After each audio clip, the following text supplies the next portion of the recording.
ಅಂತಂದ್ರೆ ಹೇಗಿರಬೇಕು, ಎಲ್ಲ ರೀತಿಯ ಸೌಲಭ್ಯಗಳಿರಬೇಕು, ಅಲ್ಲಿ ಉಳಿದುಕೊಳ್ಳುವಂತಹ ವಿದ್ಯಾರ್ಥಿಗಳಿಗೆ ಅನುಕೂಲ ಆಗುವಂತ ರೀತಿಯಲ್ಲಿ ಇರಬೇಕು. ಆದ್ರೆ ನಾವೊಂದು ಸ್ಟೋರಿ ತೋರಿಸಿದ್ವಿ, ಯಾವುದೇ ರೀತಿಯ ಮೂಲ ಸೌಕರ್ಯ ಇಲ್ಲದೆ ಇರುವಂತಹ ಹಾಸ್ಟೆಲ್ ಅದು.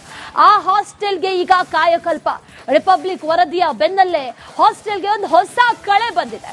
ಶಿವಮೊಗ್ಗದ ಬೊಮ್ಮನಕಟ್ಟೆ ಅಂಬೇಡ್ಕರ್ ಹಾಸ್ಟೆಲ್, ಮೆಟ್ರಿಕ್ ನಂತರದ ಬಾಲಕರ ಹಾಸ್ಟೆಲ್. ಇಲ್ಲಿ ಸಾಕಷ್ಟು ಸಮಸ್ಯೆಗಳಿತ್ತು. ಆ ಎಲ್ಲಾ ಸಮಸ್ಯೆಗಳು ಕೂಡ ಈಗ ಇತ್ಯರ್ಥ ಆಗಿದೆ. ವಿದ್ಯಾರ್ಥಿಗಳ ಸಂಕಷ್ಟಕ್ಕೆ ಕಡೆಗೂ ಕೂಡ ಮುಕ್ತಿ ಸಿಕ್ಕಿದೆ. ರಿಪಬ್ಲಿಕ್ ವರದಿ ಬೆನ್ನಲ್ಲೇ ಸಮಾಜ ಕಲ್ಯಾಣ ಇಲಾಖೆ ಈಗ ಎಚ್ಚೆತ್ತುಕೊಂಡಿದೆ.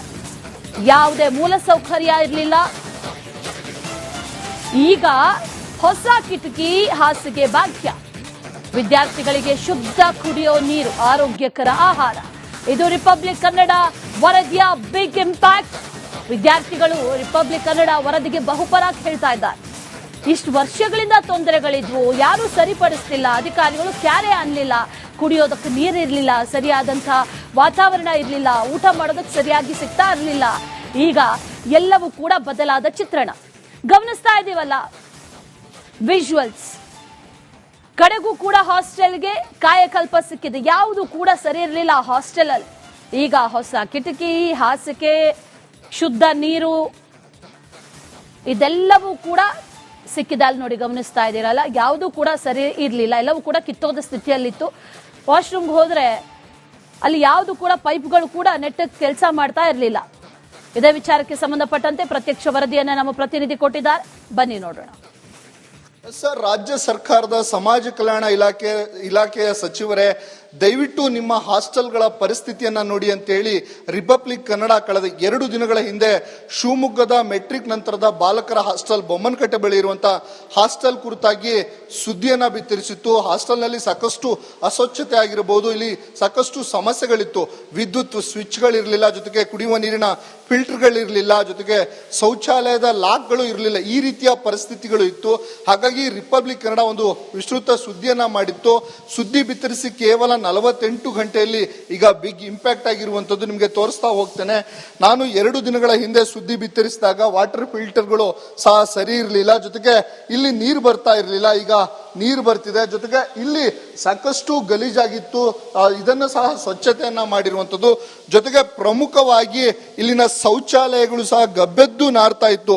ಇಲ್ಲಿ ಒಳಗಡೆ ಹೋಗ್ಬೇಕು ಅಂದ್ರೆ ಮೂಗು ಮುಚ್ಚಿಕೊಂಡು ಹೋಗುವಂತ ಪರಿಸ್ಥಿತಿ ನಿರ್ಮಾಣವಾಗಿತ್ತು.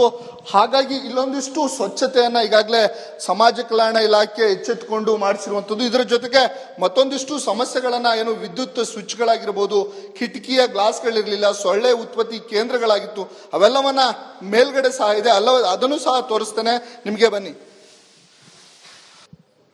ಇದರ ಜೊತೆಗೆ ಏನು ಇಲ್ಲಿ ಬಟ್ಟೆಯನ್ನ ಒಗೆಯುವಂತ ಜಾಗ ಇದೆ, ಇಲ್ಲೂ ಸಹ ಸಾಕಷ್ಟು ನೀರು ಹೋಗದೆ ಇರೋ ರೀತಿ ಪರಿಸ್ಥಿತಿ ಇತ್ತು, ನೀರು ನಿಲ್ತಾ ಇತ್ತು. ಇದರಿಂದಾಗಿ ಸೊಳ್ಳೆಗಳು ಉತ್ಪತ್ತಿಯಾಗುವ ಕೇಂದ್ರ ಆಗಿದೆ ಅನ್ನುವಂಥದ್ದನ್ನ ಸಹ ನಾವು ಹೇಳಿದ್ವಿ. ಜೊತೆಗೆ ಅಪಾಯಕ್ಕೆ ಆಹ್ವಾನ ನೀಡುವಂತೆ ವಿದ್ಯುತ್ತಿನ ಸ್ವಿಚ್ಗಳಿತ್ತು. ಇಲ್ಲಿ ಯಾವುದೇ ರೀತಿಯಾಗಿ ಸ್ವಿಚ್ಗಳನ್ನ ಹಾಕಿರ್ಲಿಲ್ಲ, ಕೇವಲ ವೈರ್ಗಳಿತ್ತು. ಸಾಕಷ್ಟು ಅಪಾಯವಾಗುವ ಏನು ಲಕ್ಷಣಗಳಿತ್ತು ಕಾಣಿಸ್ತಾ ಇತ್ತು. ಇದ್ರ ಜೊತೆಗೆ ಪ್ರಮುಖವಾಗಿ ಇಲ್ಲಿನ ಸ್ನಾನದ ಕೊಠಡಿಗಳಾಗಿರ್ಬೋದು, ಶೌಚಾಲಯಗಳಿಗೆ ಲಾಕರ್ ಇರಲಿಲ್ಲ, ಕೇವಲ ಹಲ್ಲುಜ್ಜುವ ಬ್ರಷ್ಗಳನ್ನ ಲಾಕರ್ ಆಗಿ ಮಾಡ್ಕೊಂಡಿದ್ರು, ಅದನ್ನು ಸಹ ಸರಿ ಮಾಡಿಸಿರುವಂತದ್ದು. ಜೊತೆಗೆ ಒಂದಿಷ್ಟು ಸ್ವಚ್ಛತೆಯನ್ನ ಮಾಡಿಸುವಂತ ಕೆಲಸವನ್ನ ಈಗಾಗಲೇ ಸಮಾಜ ಕಲ್ಯಾಣ ಇಲಾಖೆ ಜೊತೆಗೆ ಹಾಸ್ಟೆಲ್ನ ಸಿಬ್ಬಂದಿಗಳು ಮಾಡಿಸಿದ್ದಾರೆ. ಇದರ ಜೊತೆಗೆ ಪ್ರಮುಖವಾಗಿ ಇಲ್ಲಿ ಸೊಳ್ಳೆಗಳು ಬರ್ತಾ ಇದೆ, ಇದರಿಂದ ಸಾಕಷ್ಟು ಸಮಸ್ಯೆ ಆಗ್ತಿದೆ ಅಂತೇಳಿ ವಿದ್ಯಾರ್ಥಿಗಳು ಇಲ್ಲಿ ಹಾಸಿಗೆಗಳನ್ನ ಕಟ್ಟಿಕೊಂಡಿದ್ರು. ಇಲ್ಲಿ ಕಿಟಕಿಯ ವ್ಯವಸ್ಥೆಗಳಿರ್ಲಿಲ್ಲ, ಈಗ ಕಿಟಕಿಯ ವ್ಯವಸ್ಥೆಗಳನ್ನ ಸಹ ಮಾಡಿರುವಂತದ್ದು. ಇವು ಕೇವಲ 48 ಗಂಟೆ ಸುದ್ದಿ ಬಿತ್ತರಿಸಿ 48 ಗಂಟೆ ಒಳಗಾಗಿ ಆಗಿರುವಂತ ಕಾರ್ಯ. ಹಾಗಾಗಿ ನಮ್ಮ ಆಗ್ರಹ ಏನಂದ್ರೆ ಕೇವಲ ಒಂದಿಷ್ಟು ಸ್ವಚ್ಛತೆಯನ್ನ ಮಾಡೋದಲ್ಲ, ಇದ್ರ ಜೊತೆಗೆ ಇದನ್ನ ಹೀಗೆ ಸ್ವಚ್ಛತೆಯಿಂದ ಉಳಿಸ್ಕೋಬೇಕು, ಜೊತೆಗೆ ನಿರ್ಲಕ್ಷ್ಯ ವಹಿಸಿದವರ ವಿರುದ್ಧ ಕ್ರಮವನ್ನ ಕೈಗೊಳ್ಳಬೇಕು.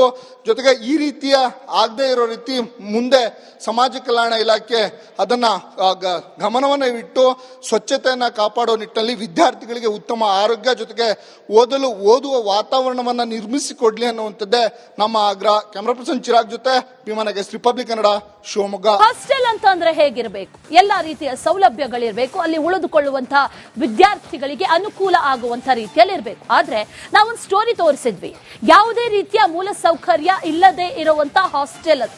ಆ ಹಾಸ್ಟೆಲ್ಗೆ ಈಗ ಕಾಯಕಲ್ಪ. ರಿಪಬ್ಲಿಕ್ ವರದಿಯ ಬೆನ್ನಲ್ಲೇ ಹಾಸ್ಟೆಲ್ಗೆ ಒಂದು ಹೊಸ ಕಳೆ ಬಂದಿದೆ.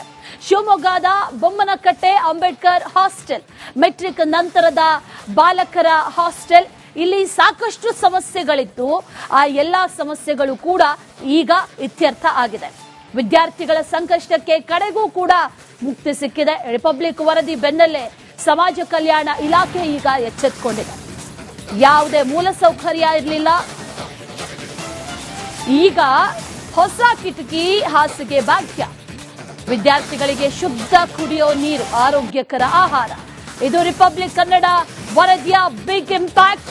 ವಿದ್ಯಾರ್ಥಿಗಳು ರಿಪಬ್ಲಿಕ್ ಕನ್ನಡ ವರದಿಗೆ ಬಹುಪರಾಕ್ ಹೇಳ್ತಾ ಇದ್ದಾರೆ. ಇಷ್ಟು ವರ್ಷಗಳಿಂದ ತೊಂದರೆಗಳಿದ್ವು, ಯಾರು ಸರಿಪಡಿಸ್ತಿಲ್ಲ, ಅಧಿಕಾರಿಗಳು ಕ್ಯಾರೆ ಅನ್ನಲಿಲ್ಲ, ಕುಡಿಯೋದಕ್ಕೆ ನೀರಿರಲಿಲ್ಲ, ಸರಿಯಾದಂತಹ ವಾತಾವರಣ ಇರಲಿಲ್ಲ, ಊಟ ಮಾಡೋದಕ್ಕೆ ಸರಿಯಾಗಿ ಸಿಗ್ತಾ ಇರಲಿಲ್ಲ. ಈಗ ಎಲ್ಲವೂ ಕೂಡ ಬದಲಾದ ಚಿತ್ರಣ ಗಮನಿಸ್ತಾ ಇದೀವಲ್ಲ, ವಿಜುವಲ್ಸ್. ಕಡೆಗೂ ಕೂಡ ಹಾಸ್ಟೆಲ್ಗೆ ಕಾಯಕಲ್ಪ ಸಿಕ್ಕಿದೆ. ಯಾವುದು ಕೂಡ ಸರಿ ಇರಲಿಲ್ಲ ಹಾಸ್ಟೆಲ್ ಅಲ್ಲಿ. ಈಗ ಹೊಸ ಕಿಟಕಿ, ಹಾಸಿಗೆ, ಶುದ್ಧ ನೀರು, ಇದೆಲ್ಲವೂ ಕೂಡ ಸಿಕ್ಕಿದೆ. ಅಲ್ಲಿ ನೋಡಿ, ಗಮನಿಸ್ತಾ ಇದ್ದೀರಲ್ಲ, ಯಾವುದೂ ಕೂಡ ಸರಿ ಇರಲಿಲ್ಲ, ಎಲ್ಲವೂ ಕೂಡ ಕಿತ್ತೋದ ಸ್ಥಿತಿಯಲ್ಲಿತ್ತು. ವಾಶ್ರೂಮ್ಗೆ ಹೋದ್ರೆ ಅಲ್ಲಿ ಯಾವುದು ಕೂಡ ಪೈಪ್ಗಳು ಕೂಡ ನೆಟ್ಟಕ್ಕೆ ಕೆಲಸ ಮಾಡ್ತಾ ಇರಲಿಲ್ಲ. ಇದೇ ವಿಚಾರಕ್ಕೆ ಸಂಬಂಧಪಟ್ಟಂತೆ ಪ್ರತ್ಯಕ್ಷ ವರದಿಯನ್ನ ನಮ್ಮ ಪ್ರತಿನಿಧಿ ಕೊಟ್ಟಿದ್ದಾರೆ, ಬನ್ನಿ ನೋಡೋಣ. ಸರ್, ರಾಜ್ಯ ಸರ್ಕಾರದ ಸಮಾಜ ಕಲ್ಯಾಣ ಇಲಾಖೆಯ ಸಚಿವರೇ, ದಯವಿಟ್ಟು ನಿಮ್ಮ ಹಾಸ್ಟೆಲ್ಗಳ ಪರಿಸ್ಥಿತಿಯನ್ನ ನೋಡಿ ಅಂತೇಳಿ ರಿಪಬ್ಲಿಕ್ ಕನ್ನಡ ಕಳೆದ 2 ದಿನಗಳ ಹಿಂದೆ ಶಿವಮೊಗ್ಗದ ಮೆಟ್ರಿಕ್ ನಂತರದ ಬಾಲಕರ ಹಾಸ್ಟೆಲ್, ಬೊಮ್ಮನಕಟ್ಟೆ ಬಳಿ ಇರುವಂತಹ ಹಾಸ್ಟೆಲ್ ಕುರಿತಾಗಿ ಸುದ್ದಿಯನ್ನ ಬಿತ್ತರಿಸಿತ್ತು. ಹಾಸ್ಟೆಲ್ನಲ್ಲಿ ಸಾಕಷ್ಟು ಅಸ್ವಚ್ಛತೆ ಆಗಿರಬಹುದು, ಇಲ್ಲಿ ಸಾಕಷ್ಟು ಸಮಸ್ಯೆಗಳಿತ್ತು. ವಿದ್ಯುತ್ ಸ್ವಿಚ್ಗಳಿರಲಿಲ್ಲ, ಜೊತೆಗೆ ಕುಡಿಯುವ ನೀರಿನ ಫಿಲ್ಟರ್ಗಳಿರಲಿಲ್ಲ, ಜೊತೆಗೆ ಶೌಚಾಲಯದ ಲಾಕ್ಗಳು ಇರಲಿಲ್ಲ. ಈ ರೀತಿಯ ಪರಿಸ್ಥಿತಿಗಳು ಇತ್ತು. ಹಾಗಾಗಿ ರಿಪಬ್ಲಿಕ್ ಕನ್ನಡ ಒಂದು ವಿಸ್ತೃತ ಸುದ್ದಿಯನ್ನ ಮಾಡಿತ್ತು. ಸುದ್ದಿ ಬಿತ್ತರಿಸಿ ಕೇವಲ 48 ಗಂಟೆಯಲ್ಲಿ ಈಗ ಬಿಗ್ ಇಂಪ್ಯಾಕ್ಟ್ ಆಗಿರುವಂತದ್ದು ನಿಮಗೆ ತೋರಿಸ್ತಾ ಹೋಗ್ತೇನೆ. ನಾನು 2 ದಿನಗಳ ಹಿಂದೆ ಸುದ್ದಿ ಬಿತ್ತರಿಸಿದಾಗ ವಾಟರ್ ಫಿಲ್ಟರ್ಗಳು ಸಹ ಸರಿ ಇರಲಿಲ್ಲ, ಜೊತೆಗೆ ಇಲ್ಲಿ ನೀರು ಬರ್ತಾ ಇರಲಿಲ್ಲ. ಈಗ ನೀರು ಬರ್ತಿದೆ, ಜೊತೆಗೆ ಇಲ್ಲಿ ಸಾಕಷ್ಟು ಗಲೀಜಾಗಿತ್ತು, ಇದನ್ನು ಸಹ ಸ್ವಚ್ಛತೆಯನ್ನ ಮಾಡಿರುವಂತದ್ದು. ಜೊತೆಗೆ ಪ್ರಮುಖವಾಗಿ ಇಲ್ಲಿನ ಶೌಚಾಲಯಗಳು ಸಹ ಗಬ್ಬೆದ್ದು ನಾರ್ತಾ ಇತ್ತು. ಇಲ್ಲಿ ಒಳಗಡೆ ಹೋಗ್ಬೇಕು ಅಂದ್ರೆ ಮೂಗು ಮುಚ್ಚಿಕೊಂಡು ಹೋಗುವಂತ ಪರಿಸ್ಥಿತಿ ನಿರ್ಮಾಣವಾಗಿತ್ತು. ಹಾಗಾಗಿ ಇಲ್ಲೊಂದಿಷ್ಟು ಸ್ವಚ್ಛತೆಯನ್ನ ಈಗಾಗಲೇ ಸಮಾಜ ಕಲ್ಯಾಣ ಇಲಾಖೆ ಎಚ್ಚೆತ್ತುಕೊಂಡು ಮಾಡಿಸಿರುವಂತದ್ದು. ಇದರ ಜೊತೆಗೆ ಮತ್ತೊಂದಿಷ್ಟು ಸಮಸ್ಯೆಗಳನ್ನ, ಏನು ವಿದ್ಯುತ್ ಸ್ವಿಚ್ಗಳಾಗಿರ್ಬೋದು, ಕಿಟಕಿಯ ಗ್ಲಾಸ್ಗಳಿರ್ಲಿಲ್ಲ, ಸೊಳ್ಳೆ ಉತ್ಪತ್ತಿ ಕೇಂದ್ರಗಳಾಗಿತ್ತು, ಅವೆಲ್ಲವನ್ನ ಮೇಲ್ಗಡೆ ಸಹ ಇದೆ, ಅದನ್ನು ಸಹ ತೋರಿಸ್ತೇನೆ ನಿಮ್ಗೆ, ಬನ್ನಿ. ಇದರ ಜೊತೆಗೆ ಏನು ಇಲ್ಲಿ ಬಟ್ಟೆಯನ್ನ ಒಗೆಯುವಂತ ಜಾಗ ಇದೆ, ಇಲ್ಲೂ ಸಹ ಸಾಕಷ್ಟು ನೀರು ಹೋಗದೆ ಇರೋ ರೀತಿ ಪರಿಸ್ಥಿತಿ ಇತ್ತು, ನೀರು ನಿಲ್ತಾ ಇತ್ತು. ಇದರಿಂದಾಗಿ ಸೊಳ್ಳೆಗಳು ಉತ್ಪತ್ತಿಯಾಗುವ ಕೇಂದ್ರ ಆಗಿದೆ ಅನ್ನುವಂಥದ್ದನ್ನ ಸಹ ನಾವು ಹೇಳಿದ್ವಿ. ಜೊತೆಗೆ ಅಪಾಯಕ್ಕೆ ಆಹ್ವಾನ ನೀಡುವಂತೆ ವಿದ್ಯುತ್ತಿನ ಸ್ವಿಚ್ಗಳಿತ್ತು, ಇಲ್ಲಿ ಯಾವುದೇ ರೀತಿಯಾಗಿ ಸ್ವಿಚ್ಗಳನ್ನ ಹಾಕಿರ್ಲಿಲ್ಲ, ಕೇವಲ ವೈರ್ಗಳಿತ್ತು. ಸಾಕಷ್ಟು ಅಪಾಯವಾಗುವ ಏನು ಲಕ್ಷಣಗಳಿತ್ತು ಕಾಣಿಸ್ತಾ ಇತ್ತು. ಇದ್ರ ಜೊತೆಗೆ ಪ್ರಮುಖವಾಗಿ ಇಲ್ಲಿನ ಸ್ನಾನದ ಕೊಠಡಿಗಳಾಗಿರ್ಬೋದು, ಶೌಚಾಲಯಗಳಿಗೆ ಲಾಕರ್ ಇರಲಿಲ್ಲ, ಕೇವಲ ಹಲ್ಲುಜ್ಜುವ ಬ್ರಷ್ಗಳನ್ನ ಲಾಕರ್ ಆಗಿ ಮಾಡ್ಕೊಂಡಿದ್ರು, ಅದನ್ನು ಸಹ ಸರಿ ಮಾಡಿಸಿರುವಂತದ್ದು. ಜೊತೆಗೆ ಒಂದಿಷ್ಟು ಸ್ವಚ್ಛತೆಯನ್ನ ಮಾಡಿಸುವಂತ ಕೆಲಸವನ್ನ ಈಗಾಗಲೇ ಸಮಾಜ ಕಲ್ಯಾಣ ಇಲಾಖೆ ಜೊತೆಗೆ ಹಾಸ್ಟೆಲ್ನ ಸಿಬ್ಬಂದಿಗಳು ಮಾಡಿಸಿದ್ದಾರೆ.